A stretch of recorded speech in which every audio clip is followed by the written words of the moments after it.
अस्सलाम वालेकुम my dear friends. आज मैं आप लोगों को रिफ्लेक्शन का टोटल कॉन्सेप्ट आसानी से मैं समझाने की कोशिश करूंगा।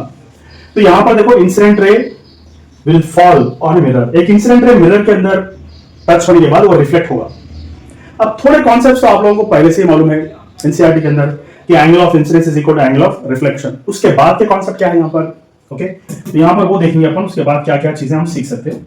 ओके, तो ये क्या है, ये इसको क्या बोलते हैं, ग्लैंसिंग एंगल बोलते हैं, और इसको भी ग्लैंसिंग एंगल बोलते हैं, एंगल ऑफ ग्लैंसिंग भी बोल सकते हैं, एंगल ऑफ ग्लैंसिंग। ओके, तो यहां पर ये दोनों एंगल्स सेम रहेंगे। These two angles will be same here. Okay, क्यों ऐसा?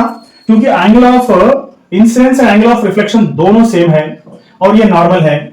तो यहां पर क्या होता है मतलब आप लोगों को, ये नॉर्मल होने की वजह से और टोटल एंगल क्या होगा, यहां से यहां तक it is going to be 90 degrees और यहां से यहां तक it is going to be 90 degrees. ठीक है, okay, so as this is going to be 90 degrees, यहां पर समझने की बात क्या है, angle of incidence plus angle of glancing will be equal to angle of reflection plus angle of glancing.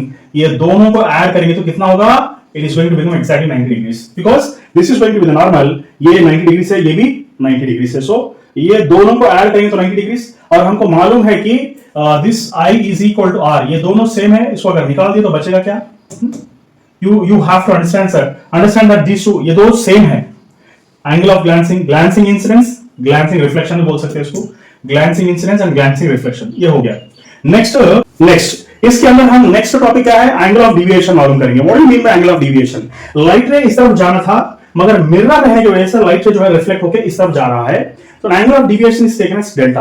अब ये हो गया angle of deviation, actual path से लाइट रे कितना डिविएट हो रहा है। ऐसा जाना था, ऐसा जा रहा है, तो फिर कितना डिविएट हो गया, that is called as deviation. वो डिविएशन हम मालूम करेंगे।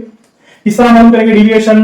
Angle of incidence plus angle of reflection plus angle of deviation. ये स्ट्राइट लाइन है ना, इस तरफ जाना था, इस तरफ जा रहा था, ये स्ट्राइट लाइन हो गया। ये तीनों का जो कॉम्बिनेशन है, ये तीनों का कॉम्बिनेशन मिलाकर क्या होगा, it is going to be 180 degrees, because it is going to be straight line. Okay, and you also know I is equal to R, दोनों बराबर है, तो आई के प्लेस में आई लिखेंगे, आर के प्लेस में भी आई लिखेंगे, फिर डेल्टा लिखेंगे, फिर 180 लिखेंगे। Okay, so therefore delta is nothing but 180 degrees minus 2i। Okay, so अभी आ गया अपने को deviation because of two mirrors. तो what is the deviation because of two mirrors? Deviation because of two mirrors is taken as 180 minus 2i। Okay, अगर angle of incidence 30 degrees है तो फिर एंगल ऑफ डिविएशन कितना होगा? अगर एक problem दे दिया, if an angle of incidence is 30 degrees, then what is an angle of deviation? क्या करेंगे आप लोग? यही फॉर्मूला इस्तेमाल करेंगे। तो angle of deviation is nothing but 180 minus 2i। i कितना है? 30। 2 into i is nothing but 2 into i is 60, तो it's going to be 120 degrees deviation हो गया। तो इस तरह एंगल ऑफ इंसिडेंस अगर दिए तो हम डिविएशन मालूम कर सकते हैं। एक छोटा सा कॉन्सेप्ट है ये, deviation because of two mirrors.